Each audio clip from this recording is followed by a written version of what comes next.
estavam para não estarem e estão aqui. Amém. Então, isso quer dizer para mim, para Deus, para a Edith, que a Edith é muito importante para você, porque você deve ter superado para estar aqui barreiras enormes, né? Tinha tudo para não estar, mas está. Você ultrapassou as barreiras, os preconceitos, e você está aqui, porque a Edith é muito importante para você. Amém. Você já louvado. Quero chamar o Wando, porque o Wando pediu um minutinho aqui, que ele quer falar umas palavras. O Wando fez uma obra missionária aqui pela Edith, e ele quer dar um testemunho breve aqui para vocês. Boa noite, irmãos. Boa noite. Quero agradecer aqui a gratidão dos irmãos que ajudou a fazer um trabalho para a irmã e depois ela vai receber, tá? É só isso, porque às vezes a gente faz tantas coisas e a gente não pode deixar passar em branco e testemunhar. Então o testemunho meu é do amor do próximo. E as pessoas que eu chamei, que me ajudaram, eu agradeço demais. Foi assim, 15 dias que a gente fez um levantamento ótimo para ajudar a irmã Edith. Amém. Que Deus abençoe, viu, irmão? Amém. A igreja se mobilizou de todas as maneiras aí para demonstrar o carinho e o amor pela Edith. Nós cantamos o hino agora um pouquinho, obrigado, bom Pai. Você percebeu ali, no meio das letras dele está assim, ó. Deus, o bom Pai, ele transforma o medo em canção de louvor. Se lembra? Então, veja só, é possível Deus transformar o medo, o sofrimento em canção de louvor? Se você fizer uma pesquisa, nós temos um hinário aqui que ele tem cerca de 600 hinos, né? A Maria e a Helena conhecem bem, já fizeram estudos a respeito disso.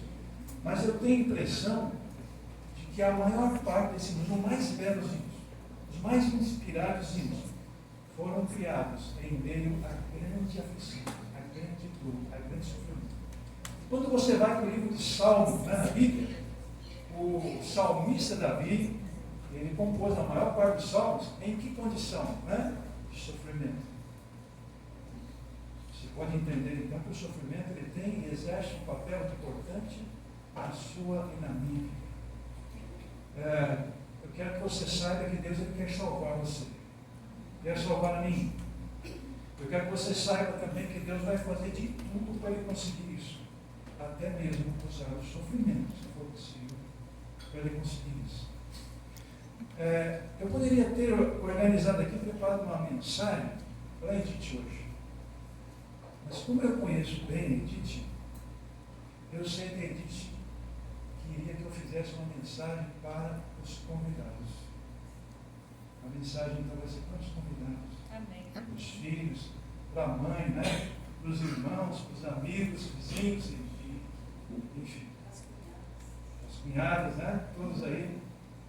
Porque talvez você olhe para a Edith e pense assim, bom, eu estou preocupado com o que vai acontecer com a Edith. Mas eu tenho absoluta certeza que a sua preocupação com o que vai acontecer com eles não se compara com a preocupação que a Edith tem com o que vai acontecer com cada um de vocês que foram convidados. Você percebe? As aparências enganam, né? Com certeza ela está muito mais preocupada com o que vai acontecer com você do que a sua preocupação com o que vai acontecer com ela. Nós vamos fazer aqui uma apresentação. Vamos ver se vai funcionar aqui agora. Sofrimento. O culto é de ação de graças. Normalmente nós fazemos cultos de ação de graças por bênçãos recebidas, né? A pessoa vai agradecer no final do ano, prosperou, né? Saúde, casou, arrumou um namorado, né? Se deu bem, foi promovido no trabalho, arrumou um emprego novo, está tudo bem com ela, e aí vamos fazer um culto de gratidão. Mas não é o que nós estamos vendo aqui hoje. Você veio aqui hoje para presenciar uma pessoa que está enfrentando o mais difícil momento da vida dela. E nesse momento mais difícil da vida dela está aqui aqui hoje promovendo esse programa para agradecer a Deus. Como isso é possível? Como? Bom, para pessoas comuns, isso não é possível. A questão é que a Edith não é uma pessoa comum. Ela foi um dia, mas não é mais. A partir do dia 23 de abril de 2011, a Edith se tornou uma pessoa especial. Foi o dia que ela se batizou, que o pastor Eli, né? O pastor Eli Lucas aqui batizou a Edith, batizou o Leonel também nesse dia. E a partir desse dia, a irmã Edith se tornou uma pessoa especial, uma pessoa diferente. E o que há na irmã Edith que faz dela uma pessoa especial, uma pessoa diferente? O que é? Que pode vir até aqui hoje para agradecer. É esse o objetivo da nossa mensagem de hoje. Eu gostaria muito que você fosse embora compreendendo, né, como que Deus pode até usar o sofrimento para beneficiar você e a mim. Vamos aqui apresentar um texto da Bíblia e você prestar atenção, porque nós temos um problema, né? Nós nascemos com um problema sério. E o nosso problema não é cegueira, surdez, não é uma deformidade física qualquer, não é esse o nosso problema. Esse é um problema, não é o problema. Qual é o nosso problema? Esse texto aqui está dizendo para você, para mim, que nós, se formos justificados, temos paz com Deus. Bom, isso quer dizer, inevitavelmente, o quê? Se nós não formos justificados, nós estamos em guerra com Deus, em conflito com Deus. Não existe amizade entre nós e Deus. Nós estamos lutando contra Deus. E o que é pior, imaginamos que podemos vencer essa luta. Olha que as pessoas seguem por aí e elas sentem que tem algo errado com elas. Não é possível, tem tudo. O que está acontecendo? Não podia estar assim. Eu não aceito. A questão é justamente essa. Ela está em conflito com Deus. Precisa ser justificada. E qual é o papel do sofrimento nesse processo? Olha aqui que diz o texto. Ó. Temos paz com Deus por meio de Cristo e nos alegramos na esperança da glória de Deus, mas também nos alegramos nos sofrimentos, sabendo que o sofrimento produz esperança. Se alegrar no sofrimento, eu vou explicar para você mais ou menos como é que funcionou o Edith, para você entender o que esse texto aqui quer dizer. Vou usar aqui uma ilustração bem simples para você entender. Aqui está a irmã Edith, tem até uma foto de uma criancinha. Aqui está a irmã Edith, não é? Aqui está a irmã Edith. Aqui está Jesus. A irmã Edith nasceu separada de Jesus. Há uma barreira, algo que está rompendo a ligação entre a irmã Edith e Deus. Em algum momento a irmã Edith teve consciência disso. E não rejeitou isso. Né? Então a irmã Edith, ela aceitou Jesus. E o que aconteceu com a irmã Edith? Olha só o que aconteceu com a irmã Edith. Aqui está Jesus, aqui está a irmã Edith. A irmã Edith agora se tornou um com Jesus. Unida a Jesus. E o que acontece quando alguém está unido a Jesus dessa forma? Tudo o que acontece a Jesus, acontece com a pessoa, tá? Então, Jesus morreu. A irmã Edith também morreu. O Senhor Jesus morreu pelos pecados. A irmã Edith morreu para os pecados. O Senhor Jesus ressuscitou. A irmã Edith ressuscitou em uma nova criatura, porque ela morreu para o pecado e agora, como uma nova criatura, está vivendo para Deus. Antes vivia para o pecado, agora está vivendo para Deus. E o Senhor Jesus, ele foi levado ao céu. E quando o Senhor Jesus regressar, ele prometeu regressar, ele vai regressar e vai levar a irmã Edith para viver com ele no céu também. A vida da irmã Edith está unida à vida do Senhor Jesus. Está compreendendo? Foi justificada. E aí, a pessoa nessa condição, ela consegue encontrar esperança. Isso quer dizer que uma pessoa que não está nessa situação, ela pode ter bastante dinheiro. Nós conhecemos bastante pessoas que são bem-sucedidas na vida, pessoas influentes, né? Pessoas que conseguem dirigir grandes corporações, são líderes de muitos funcionários, ganham milhões de dólares por dia, mas não sabem administrar o seu casamento, não sabem administrar a sua saúde. As famílias estão fragmentadas, os filhos destruídos.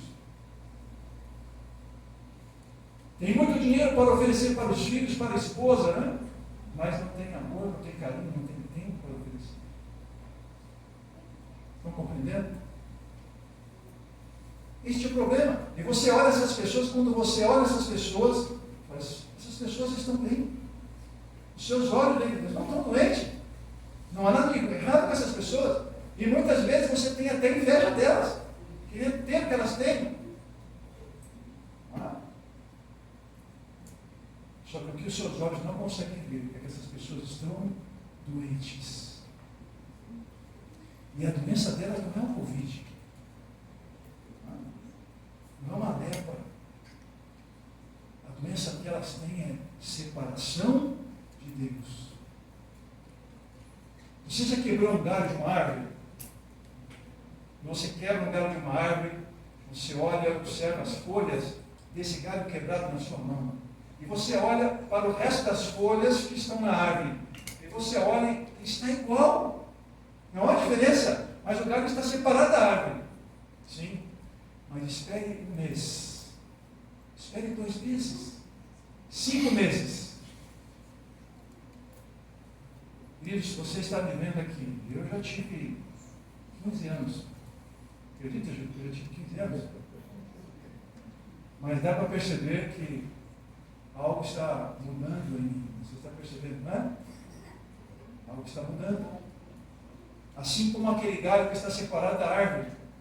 Em algum momento da minha vida eu já me uni a Deus, e já estou unido a Deus, mas os efeitos da minha separação com Deus, ela continua o seu processo. Não interrompe. Porque eu vou morrer. Você vai morrer. E não há como você evitar isso. Agora, eu tinha um professor de biologia na classe, e ele dizia assim para nós, adolescentes, né? Ele dizia assim, olha, a vida é assim. Você nasce, vive e morre. Mas, professor, tem que ter uma coisa depois, não tem nada. Você nasce, vive e morre. E que vida miserável. Para que estudar? Para que trabalhar? Para que constituir família? Para que educar filhos se for só isso? Pode ser só isso. E aqui foi cantado aqui pelo Evandro, pelo Vinícius, né? Que existiu um lar. E se você sente falta, desejo desse lar, é porque esse lar existe. Deus colocou isso no nosso coração. É que muitas vezes nós, que é Deus, né? Não aceitamos isso. Deus quer mostrar para você que o sofrimento tem um papel fundamental na sua vida e na minha vida. Eu quero mostrar para você aqui uma imagem. Você conhece bem essa imagem. Aí está Jesus. E entre Jesus, né, há 2 ladrões. Você conhece bem a história dos 2 ladrões. Os 2 ladrões, eles representam toda a humanidade. Você e eu estamos lá, representados nesses 2 ladrões. E Jesus está ao centro. Jesus é a solução, é o remédio, é a cura. Um dos ladrões observa Jesus. E ele ouve atentamente cada palavra que Jesus proferia. Atento. E em certo momento Jesus disse as seguintes palavras: Pai, perdoa-nos, não sabem o que fazem. Aquele ladrão não acreditou. Esse homem não pode ser comum. Ele não pode ser um ser humano comum. Então aquele ladrão, ele disse assim para Jesus: Senhor, lembra-te de mim quando vieres no teu reino. O que esse ladrão viu em Jesus que todos os que estavam ali não conseguiam enxergar? Olha, se Jesus está vindo no teu reino, nós costumamos falar que esse reino que vai vir é o reino de quem? É o reino de Deus, não é? Se ele está dizendo para Jesus, quando virdes em teu reino, ele está dizendo que Jesus é Deus para ele. E para esse Jesus dirigiu as seguintes palavras: em verdade te digo hoje, estarás comigo no paraíso. Amém. Você ouviu bem? Você não gostaria de ouvir essas palavras do Senhor Jesus hoje? Você não gostaria? Pois é, mas o outro ladrão não ouviu essas palavras. Este ladrão morreu, o outro também. Só que esse ladrão morreu curado, o outro morreu doente. Mas você olha os dois, né? Iguais, não tinha diferença. Porque o problema não está aqui, o problema está aqui, no coração. Às vezes você vê uma pessoa bonita, né? Os olhos no padrão aí da fama, cabelo aquele perfeito que todos querem ter, o corpo, enfim, perfeito. Mas o coração contaminado, sujo. E é por isso que muitas vezes quando as pessoas se unem pela aparência, normalmente essa união acaba. Não tem durabilidade. Então você olha nessa cena, você vê nessa cena aí, você via os líderes judeus ali, com toda aquela pompa, com toda aquela ostentação, aquela imagem impoluta, sem contaminação, né? E aí você olhava para Jesus, olhava para aqueles líderes judeus ali, e os seus olhos diziam: esses líderes judeus são saudáveis, né? Estão curados. Você olhava para Jesus, está condenado. Você percebe como que os nossos olhos nos enganam? Não poderia haver equívoco maior que esse. Muitas vezes você pensa que alguém está doente, mas muitas vezes somos nós, eu, você, que estamos doentes. E Deus precisa que você compreenda isso. E muitas vezes Ele vai usar o sofrimento, porque aquele ladrão só foi salvo porque ele estava em sofrimento. E ele precisava, naquela situação que ele estava preso em uma cruz, ele ia morrer daqui a pouco. Pouco tempo depois ele sabia que ia morrer. E ele estava procurando uma saída. Quando você não tem sofrimento nenhum, quando tudo está bem, quando tudo é maravilhoso, mar de rosas para você, para que saída? Para que solução? Para que Deus? Para que perdão? Está bem? Não preciso de nada. Mas aquele ladrão queria encontrar uma saída. Eu quero dizer para você algo bem importante. Todo aquele que quer encontrar uma saída, Deus diz para ele: existe saída. Existe cura. E qual é a saída e qual é a cura? É Jesus. E aquele ladrão encontrou cura. Eu creio que a sua situação não é pior que aquele ladrão. Um homem que estava com os seus pés pregados no madeiro e as mãos pregadas no madeiro, né? Ele conseguiu encontrar a solução, ele conseguiu encontrar a cura. Isso quer dizer para você e para mim que você e eu podemos também encontrar, a menos que você não queira encontrar. Não existe ninguém mais no universo que quer ser mais encontrado por você do que Deus. Você não vai encontrar a Deus se você não quiser encontrar. Só se você não quiser. Uma desmistificação sobre o sofrimento. Aqui Jesus estava com os seus discípulos, e os seus discípulos, Jesus perguntava o seguinte: olha, aqui está um homem cego, de nascença. Quem pecou? para que esse homem nascesse cego? Ele ou os pais dele? Em outras palavras, Senhor, Deus é tão bom, Deus é amor. Por que Ele permite que as pessoas sofrem? Em outras palavras, esse homem que está nascendo cego, e a culpa é de Deus. Porque Deus fez com que ele nascesse cego. Ele pecou, então Deus o está punindo. O que Jesus disse para ele? Não é assim que funciona. Algumas pessoas podem perceber a situação que está vivendo a Edith, o Gil e a família, né? Pode pensar, mas está faltando fé nessa família? Irmãos, aqueles que visitam a Edith, o Gil, lá, muitas vezes visitamos, né? O que menos falta na vida daquela família, desta família, é fé. Eles têm fé. E eu fico surpreendido de ver a Edith, que é ainda fiel na sua leitura da lição, nós temos uma lição semanal, e é fiel na estudação, no estudo da Bíblia e tudo mais.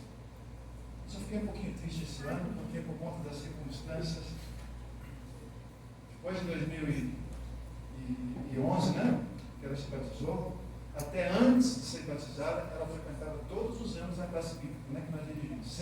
Sempre ela estava na classe. O Gil, o Léo, mas esse ano ela não estava. Nós fizemos a classe bíblica e eles não estavam. Ficamos tristes. Mas nós sabíamos que havia uma razão para isso. Né? E ela só não estava, porque realmente não poderia estar. Você entende a diferença? Entende? O que Jesus está dizendo? Olha, o problema dele não é a cegueira, mas quando existe cegueira, ou uma pessoa está ali aleijada, né, leprosa, é para que se cumpra na vida dessa pessoa a obra de Deus. Deus, ele aparece na história não para colocar o sofrimento, não para colocar a dor, mas para tirá-la. Não para colocar a doença, mas para curar a doença. Não é ele que coloca a doença. Não é. Está compreendendo isso? Mas Deus precisa do sofrimento, apesar de não ser ele o originador do sofrimento, porque ele usa o sofrimento como uma ferramenta importante para salvar você, para curar você. Como se todos pudéssemos entender isso. Aprender a lidar com o sofrimento.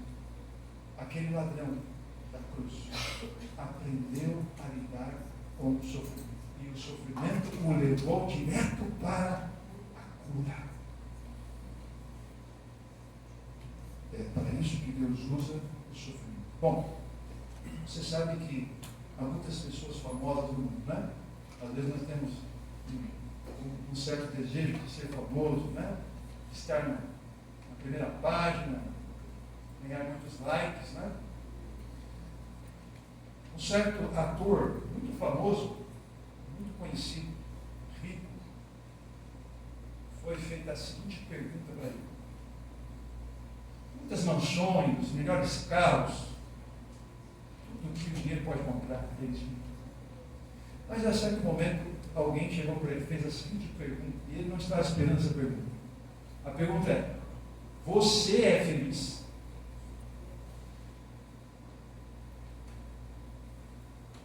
Porque você deve pensar assim, a pessoa tem mansões, carros importados, viaja para onde quiser, né? Tem aviões, tem iates. A pessoa é feliz. Porque ela tem coisas, ela é feliz. Né? Mas esse camarada, ele engoliu de seco ali, esperou um pouco, raciocinou, pensou. Então, depois de pensar muito, ele disse o seguinte, ouça com atenção. Olha, eu fui programado, eu fui projetado para ter êxito, para vencer, não para ser feliz. O que essa resposta dele quer dizer? E apesar de tudo que ele tinha, ele não era feliz. Então, se você em algum momento imaginou que dinheiro traz felicidade, não. Eu visitei um site com uma galeria de atores famosos de Hollywood. E essa galeria tem 47 pessoas famosas lá. E o que é que tem de especial nessa galeria? É uma galeria virtual aí na internet. Essa galeria com 47 pessoas, ela traz 47 pessoas que em anos recentes se suicidaram. Todos eles são famosos em Hollywood. Entre eles, coloquei 2 apenas. Tem lá a foto deles. Todos os 47 têm as fotos de famosos que se suicidaram. Ricos, não é? Influentes, poderosos, mas que as lágrimas continuaram caindo. Marilyn Monroe, todos conhecem, né? Na década de 60, com 36 anos, se suicidou. No auge, no tope da carreira dela. Robin Williams, né? Mais recentemente, um ator também de 63 anos, muito famoso, né? Se enforcou. Os dois, o mesmo problema. Crises depressivas incontroláveis. Sofrimento, angústia incontroláveis. Eles tinham dinheiro, eles tinham fama, eles tinham influência. Por que uma pessoa como essa, nessas condições, ainda pode sofrer? Porque o problema não é falta de dinheiro, não é falta de fama, porque se fosse, não veríamos exemplos como esse acontecerem tão rotineiramente, não é? Então, o nosso problema não é viver para ganhar, para ter. Nós precisamos usar o tempo que temos para nos reconciliarmos com Deus. Justificados, pois, fostes reconciliados com Deus. Tendes paz com Deus. Há uma possibilidade de você nascer separado de Deus e morrer na mesma condição. Se acontecer isso com você, se acontecer isso comigo, você perdeu o seu tempo. Tem um ditado no capitalismo que diz assim: dinheiro é tempo, perdão. Tempo é dinheiro, não é? Time is money. Tempo é dinheiro. Isso está errado. Tempo não é dinheiro, tempo é vida. E se você não administra bem o seu tempo, você está jogando fora a tua vida. E se você está jogando fora a tua vida, você vai perder a sua vida. E é isso que Deus não quer que aconteça. É isso que a gente não quer que aconteça com vocês, comigo. Entende? Uma mensagem preciosa, não? Aqui nós temos um exemplo famoso, Paulo, né? Paulo, ele estava enfrentando uma situação diferenciada. Ele foi aquele que o próprio Senhor Jesus escolheu para substituir Judas, o traidor. E o próprio Senhor Jesus doutrinou Paulo. 3 anos com Paulo. Só com Paulo. Os outros, todos os 12 ali, Paulo foi exclusivo. Paulo, o maior evangelista de todos os tempos, aquele que converteu mais pessoas, que abriu mais igrejas, que expandiu mais o evangelho. O que você acha que estava causando no coração de Paulo? O que era? Orgulho. Sabe que há muita solução fácil para muito pecado, mas o orgulho é de todos os pecados, aquele que menos esperança há de salvação. O orgulho. Jesus, ele diz assim: bem-aventurados os humildes de coração, porque verão a Deus. Mas e o orgulhoso? O orgulhoso jamais verá Deus, jamais. E porque Deus gostava de Paulo, né?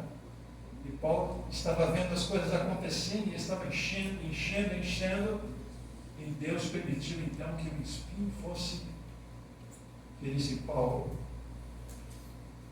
E o objetivo do espinho qual é? Salvar Paulo. Paulo não poderia entrar no céu com orgulho no coração. Ele não poderia. Então Deus precisava fazer e permitir que algo acontecesse na vida de Paulo para que pudesse salvar Paulo. Transformação de coração. Abandonar o orgulho é transformar o coração. Mas isso você não consegue fazer sozinho.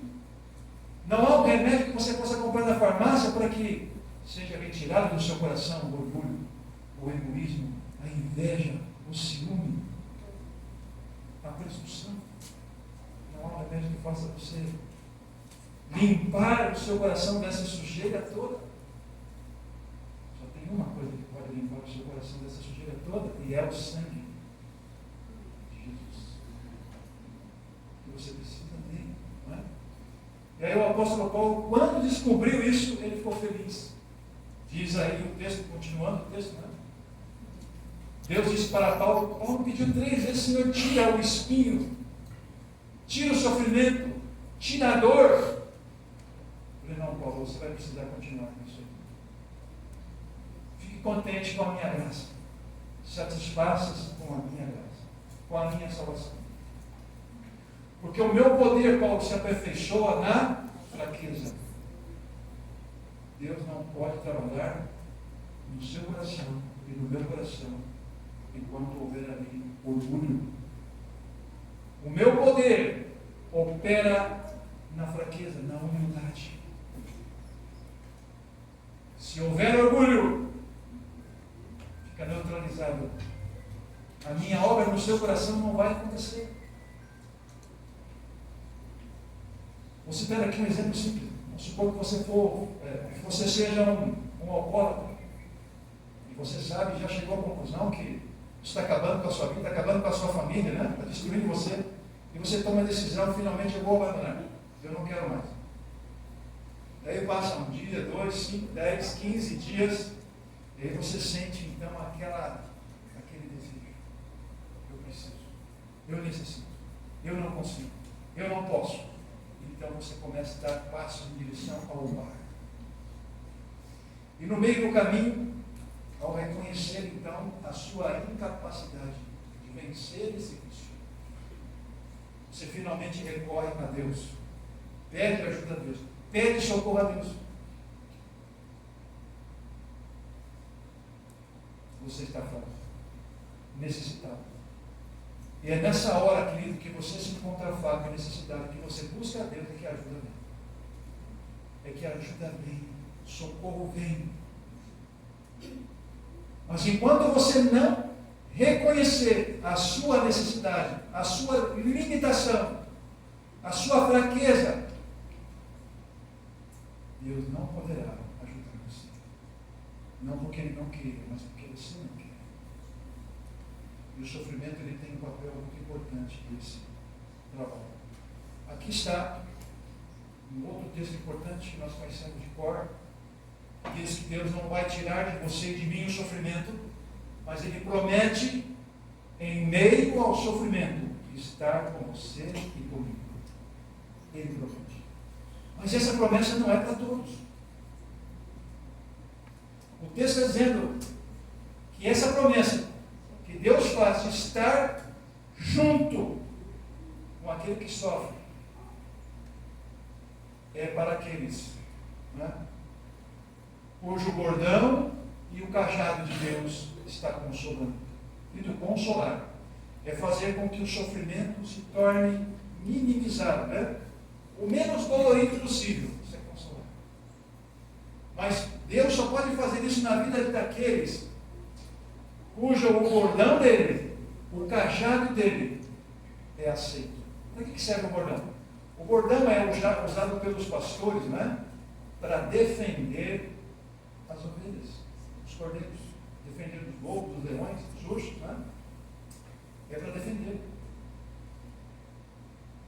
Mas Deus não pode defender uma ovelha que se afasta dele. O cajado é usado por Deus para conduzir a ovelha, para guiar a ovelha. Então, aquelas ovelhas que estão sendo conduzidas pelo cajado de Deus, Deus pode protegê-las, mas aquelas ovelhas que não aceitam serem conduzidas por Deus, Deus não pode protegê-las, porque essas ovelhas estão fora do perímetro de segurança de Deus, estão fora do perímetro. O Natan atropelou um cavalo, ele tentou com o carro dele, provavelmente porque esse cavalo fugiu do perímetro, pulou a cerca, saiu do perímetro, estava na rua, foi atropelado, morreu. Deus não quer que aconteça isso com você e nem comigo.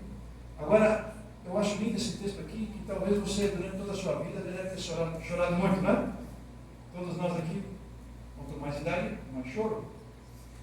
E eu creio que você nunca parou para contabilizar quantas lágrimas você derramou durante toda a sua vida. Alguém aqui já contabilizou quantas lágrimas já derramou durante toda a sua vida? Eu creio que não. Mas Deus sim. Deus anota cada lágrima que você derramou, cada sofrimento que você passou. E por que Deus está tomando cuidado de tomar nota de cada lágrima, de cada sofrimento? Porque para cada lágrima, para cada sofrimento derramado por um filho de Deus, Ele promete recompensar. Isso é verdade, e é verdade. Então você e eu devemos acreditar o seguinte: quanto mais você chorou, quanto mais você sofreu, mais recompensado você será. Você não entendeu? Deus promete, entra firme aí, eu vou recompensar você por cada lágrima, por cada sofrimento. Agora eu quero contar uma experiência especial, eu não sei, acho que eu já passei da hora. Me permita contar uma experiência particular aqui para vocês. Eu já passei alguns momentos difíceis com a Rosângela, né? A Rosângela tem que fazer 2 cirurgias do fêmur, no esquerdo e depois no direito. O esquerdo foi bem, em 2023 ela fez no direito. E nós estávamos em casa, depois que ela teve feito a cirurgia, alguns dias depois, mas ela teve um momento lá, uma noite, que ela estava gemendo e se rolando na cama, e ela não poderia se mover ali, não tinha como ela se locomover, não podia pôr o pé no chão, eu tinha que fazer tudo para ela, né? Tanto quando ela operou da uma como da outra. Mas teve uma noite que ela chorou, que ela gemia a noite toda. A noite toda ela gemia. E não é nada agradável você ver alguém gemer, cônjuge gemer, não é? A noite toda. Nós não dormimos. Aguardando o dia amanhecer para irmos para o Hospital das Clínicas, o HC. Foi isso que fizemos. Só que naquele momento meu carro estava quebrado. Né? A situação estava bem ruim e eu estava assim, por conta de tudo isso, transtornado. E eu orava a Deus, eu clamava a Deus para que Ele me mostrasse o propósito daquilo, né? Porque todos temos limites. E eu estava bem no limite. Bem no limite. Conseguimos chamar o Uber e fomos para o HC. Chegamos no HC bem cedo. E lá estamos gemendo tanto, se contorcendo. Arrumaram uma maca, nem cadeira de roda, foi uma maca que arrumaram para ela, colocamos lá foi colocada lá no ambulatório, ficou lá no fundo, no recuo, lá no ambulatório, cada maca, não perdia a circulação. E providencialmente, né, o camarada que conduziu a maca colocou ela bem no lugar onde estava um sujeito aqui do lado, assim, um sujeito. Eu coloquei só uma ilustração aí, ele estava com cadeira de roda, era um senhor já, por volta de uns 60 anos, mais ou menos. E eu ali com a rua gemendo e tal, e ele começou a olhar, né, aquela cena, aquela situação, ele percebeu que nós estávamos ali exaustos, né, viu que alguma coisa não estava bem, e ele chegou e falou: o que está acontecendo? Um homem sereno, tranquilo, assim, sabe? Estava com uma bolsa, aquelas bolsas de fulinária, né, de férias também, e estava ali. E ele, com muito sereno, perguntou: o que está acontecendo? está acontecendo com ela, né? Expliquei, contei a história dela rapidamente. E foi uma falada, ela fez 7 cirurgias já, né? Mais de 7 cirurgias, não me lembrava, mais de 7 cirurgias, né? E aí chegou para mim e falou, eu já fiz 35. Eu olhei as pernas dele, ele estava imobilizado da cintura para baixo, né? O nome dele é Antônio Carlos. O Antônio Carlos era um mecânico de muita qualidade. Ele se formou ali em mecânica de equipamentos de agricultura, né? Colheitadeiras, máquinas agrícolas de grande equipamento pesado, né? E ele fez assim um desenvolvimento, um aprendizado na Marshall Fexon. E ele era empregado no começo, mas aos 25 anos ele se deu tão bem como mecânico que ele montou a sua própria oficina. E ele estava indo bem, estava se desenvolvendo bem. E ele era tão bom mecânico que os fazendeiros ali ao redor, que tinham fazenda em outras regiões do Brasil, ligavam ele e pagavam todas as despesas e levavam eles para outro estado, para ele consertar as máquinas deles também nessas outras fazendas. E lá, o Antônio Carlos se deparou com um problema, ele precisava fazer um ajuste na máquina, né? Que era uma solda. Esse aqui é o texto que o Antônio Carlos disse para mim lá, né? As pessoas podem fazer seus planos, porém é o Senhor quem dá a última palavra. O Antônio Carlos aconteceu algo maravilhoso com ele. Ele estava lá em Goiás, numa das cidades de Goiás, estava arrumando a colheitadeira de um fazendeiro lá, e o fazendeiro não tinha na fazenda dele uma máquina de solda necessária para consertar a colheitadeira. Então eles foram para uma usina, uma grande usina que tinha lá na cidade, né? E o Antônio Carlos pediu então emprestado a máquina de solda para soldar a máquina. E ele fez um trabalho tão profissional, tão perfeito, que um dos donos da usina, quando viu ele trabalhando, logo foi em busca do fazendeiro. Quem é aquele sujeito lá que ele trabalha? Ele explicou, contou a história. Olha, é o seguinte, o dono da usina, eu estou querendo terceirizar todo o trabalho de mecânica aqui da usina. Será que ele aceita assumir todos a parte mecânica da usina? Bom, conversa com ele. Chamou o Antônio Carlos, fez uma oferta que o Antônio Carlos não podia realizar. Valor muito alto. O Antônio Carlos imediatamente aceitou a oferta e só pediu: Senhor, me dá alguns dias. Eu vou para a universidade, ele é de Miguelópolis, aqui pertinho, né? Eu vou lá, vou formar uma equipe e aí já venho de forma definitiva. Isso foi no começo do ano de 1993. O Antônio Carlos voltou, começou a fazer contatos já, que formado, ele estava fazendo uma viagem com essa moto aqui.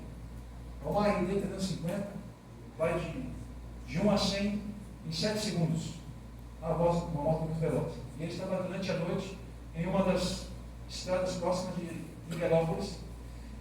E bem à noite, quando ele estava chegando próximo de uma ponte, o farol da moto dele apagou, queimou.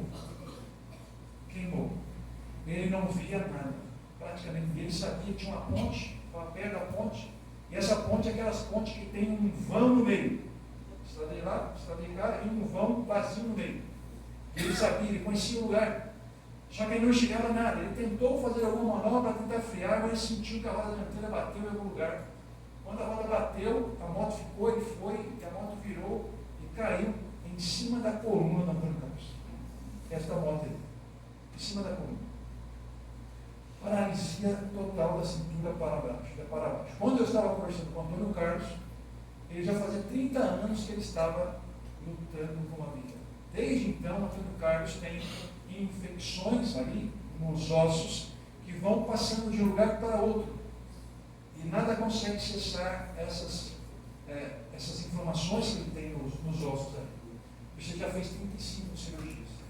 Eu achei interessante porque lá nós ficamos 6 da hora que nós chegamos, né, até as 3 horas da tarde para sermos chamados. Só que quando falou o nome da Rosângela no painel, imediatamente falou o nome do Antônio Carlos. Imediatamente. Nós entramos praticamente juntos no consultório, ele num e a outro. E ao sairmos do consultório, ela saiu e ele saiu junto também. Nos encontramos lá fora, né? E aí o médico passou ali a medicação para a outra e tudo mais. Lá fora conversamos com o Antônio Carlos, e o Antônio Carlos disse assim: eu não poderia ir embora para casa. O médico me disse que eu tenho que ser internado e para fazer uma nova cirurgia urgente. Queridos, o Antônio Carlos chegou para mim, naquele momento, e disse: Zé Luiz, agora você tem que ir embora para sua casa, eu só quero que você saiba de uma coisa: você não tem um problema, você tem um Deus. Para muitas pessoas, a vida do Antônio Carlos terminou com aquele acidente.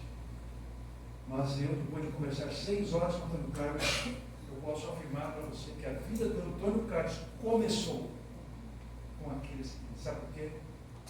Porque antes do acidente, Deus não fazia parte da vida do Antônio Carlos.